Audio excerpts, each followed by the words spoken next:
we've learned for managing and leading people is based on this kind of environment here. This is a radio factory at Philadelphia around World War II. We had this kind of work environment. It always reminds me of the new open spaces. We created schools that kind of mimic this is the way we're going to teach you because you're going to go work in that kind of environment. And we kind of made ourselves feel like this. In this picture, who here in this picture has been hired for their hands? We call that red work. It's doing. I hire you to do things. You're putting part A into part B and you're passing it on to the next person. Put A into B and pass it on. You're required to do that with as little variability as possible. So who here might have been hired for their brain to think? This was Frederick Taylor, who founded Scientific Management, said we have other men paid for thinking. We hired you for your hands, or your back, or your muscles, or whatever, depending on the environment. We've developed a management language that's based on this kind of environment. When we get everybody together in the company and have a meeting, what do we call it? It's an all-hands meeting. We're getting all the hands together. It sounds funny, there's all kinds of that language all through everything that we do. And so we're proposing it needs to be a new language if we're going to manage people that we hire for their brain, for their creative ideas. Here's David explaining red work and work. Now, red work is work that is fundamentally about reducing variability. Red work is the kind of work we're very familiar with over the last several hundred years of the Industrial Revolution. Red work is about doing, it's about avoiding errors, it's about execution. When we say we come to work to do our job, that's a legacy of this long history of red work. Then there's blue work. Blue work is fundamentally about embracing variability. Blue work is thinking work, not doing. Blue work is about achieving excellence, not avoiding errors. And blue work is about decision making, not simply executing our jobs. So we think about when we do work, it's either red work or blue work. Now we alternate between red work and blue work. But here's the problem. Bots, algorithms, and robots are increasingly eating away at the red work. So if you're doing a lot of red work, your job is at risk and it's going to go away. So our message to you is this. Think about the work that you're doing and create more blue work in the work. I'm David Marquet, and that's your leadership. We think about a way to depict this and say, okay, let's call this a red horizontal line, we'll call that red work. Maybe a blue vertical line, we'll call that blue work. We've got red workers and blue workers separated in this environment. On the submarine, it was very similar. Most of the people were doing red work. They expected the captain here to be doing all the blue work. In our organization's the one on top that's making the decision, and everybody else executes the decision. It's all about execution. There's always a specialist throughout. In that lineup of all those people, there's the guys that are in the main area with all the computers, there's the guys that are in the rocket area, there's the guys up on top. Each one of those is kind of a specialist and a blue worker instead of a red worker, right? There may be red workers under them. It's a generalization. And typically what happens is the person doing the blue work is leaning into the other person. Go do A, go do C, go do B. And so we lean into the people that we work with. It becomes a tell, do, tell, do. And there's very little thinking going on. It's I tell, you do, I tell, you do, I tell, you do. Where's the thinking happening? We're saying, hey, why don't we make specific allowance for, hey, let's decide something. What work, what procedure, what milestone is coming up? How are we going to do that? How are we going to handle it? Then go do it. And then, even better, after we've done it, let's think about that. Let's reflect on it. Let's deliberate. How'd that go? Was that the way we expected it to turn out? What did we learn? What's this remind you of in Agile? David thought this up. He didn't know anything about Agile. When I saw it, I thought, look at this. We're doing sprint planning. We do sprint, and then we do a retrospective. Actually, we do two things at the end of the sprint. We do a demonstration and a retrospective, and both of those are about making some decisions. And we might even do something even farther out on the front end, right? Or we do backlog grooming and things like that.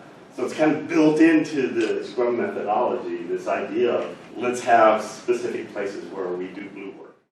how far down in the organization can we push blue work? It's just a rhetorical question. Think about how can we push it farther down? Authority to make decisions down to where the information resides.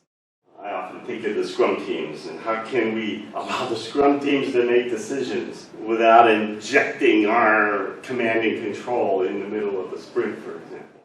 Instead of leaning into people, we lean back and we allow them to step into that space and start to make decisions. So now I wanted to play a little bit with the idea of red work, and here's an example of a situation where people were trapped in red work and there wasn't any way to get out and do a blue work. And this is the Oscars in 2017 where they announced the incorrect Best Picture. Give you a little background. Warren Beatty and Faye Dunaway were presenting Best Picture. It's the most prestigious award. It's the last one of the evening. They were chosen because they had won the Best Picture award 50 years earlier for a movie called Bonnie and Clyde. They actually didn't get along very well. They were fighting in the rehearsals. Who's going to actually announce the Best Picture versus who opens the envelope? And at one point they say Warren Beatty stormed out of rehearsal. They just couldn't get along. And the way it works is that there are two sets of these envelopes, one on each side of the stage, and they're controlled by PricewaterhouseCoopers, the auditing group. And the reason is that presenters can come from either side of the stage and there'll be an envelope there for them to take up on stage with them.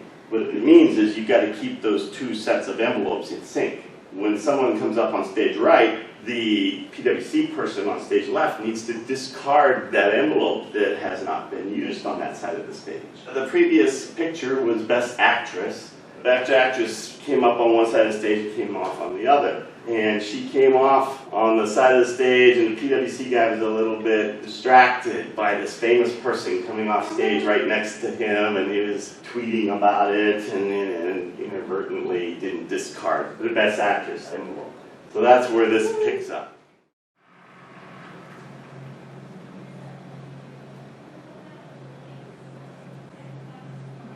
The Academy Award for Best Picture. La La Land. Oh, it's La La Land. All the La La Land people get up. They're all coming up on stage. I'm just going to skip through a little bit for time. They come up. Thank you to our incredible They cast. got the award. We're all up here right now. Matt Pluff, you kicked this off. And Dave and Chazelle were standing in this. We lost, by the way, but you know. Suddenly they realize. There's a mistake. Moonlight, you guys won Best Picture. It's not a joke. Yes. This is not a joke. Moonlight has won Best Picture. Moonlight, Best Picture.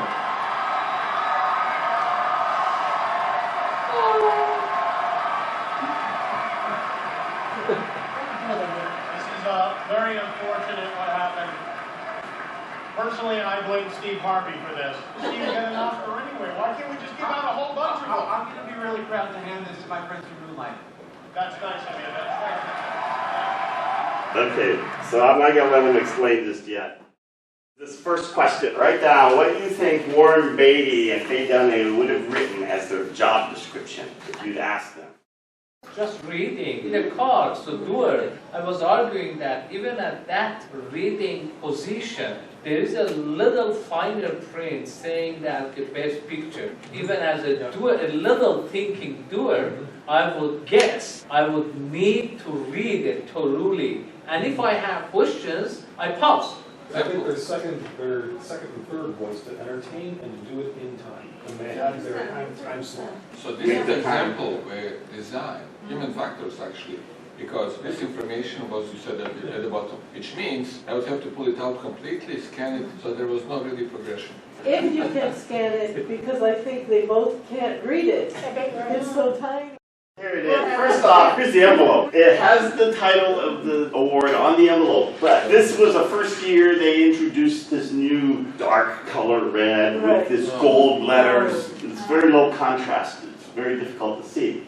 And in fact, they were standing around with this envelope in their hand for about 5 minutes as they played the trailers for each of the movies. But backstage, just before you get on, it's not very light back there.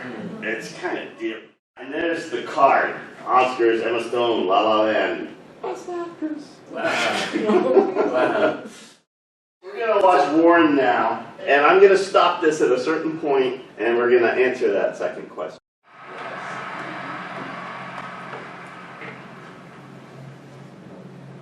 The way he's looking at it, it looks Yeah. like no idea. Yeah. And the Academy Award.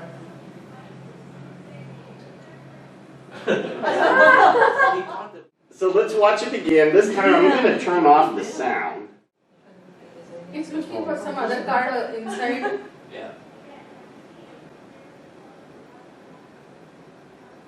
Yeah, he sees trouble.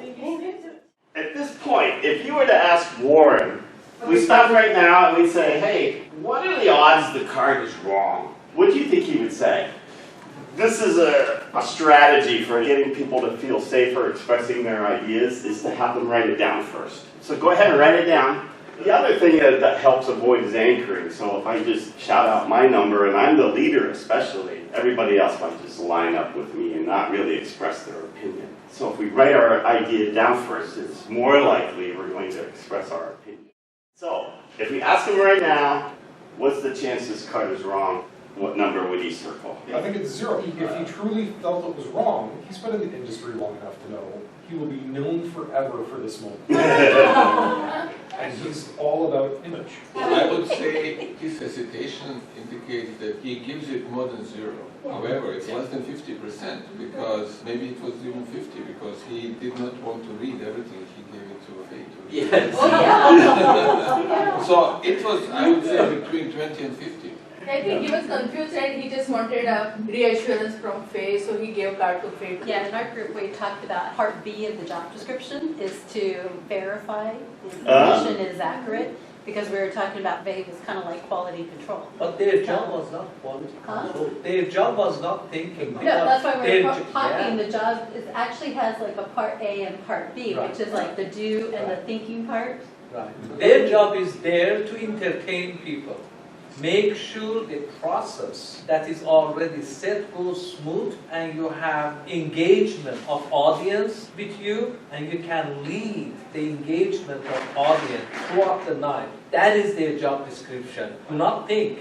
But it's also to read the right lines. Yes, they Just like miss it's reading not the improv. fine print. That speaks to something really important because group work has quality built in. Yes. Even if it's not spelled out, Wow. you are responsible for quality, no matter what. Imagine if their job description was something like, make sure the right picture gets announced as the award winner. These guys are pro. They don't tell their lines without thinking. PwC had this responsibility of making. They were also doers. This has never happened before. There was never a wrong picture. And that's why he's thinking it's 0. Because of his Yeah, background. His exactly. base This number never happened. is- PwC's job to do that. They do their job. He was clearly hesitating, but Yeah, he he did was not hesitating. think of, oh, let me flip the envelope. The envelope is on the other side. It's like, okay, well, there were some safety measures built in the process, but no training to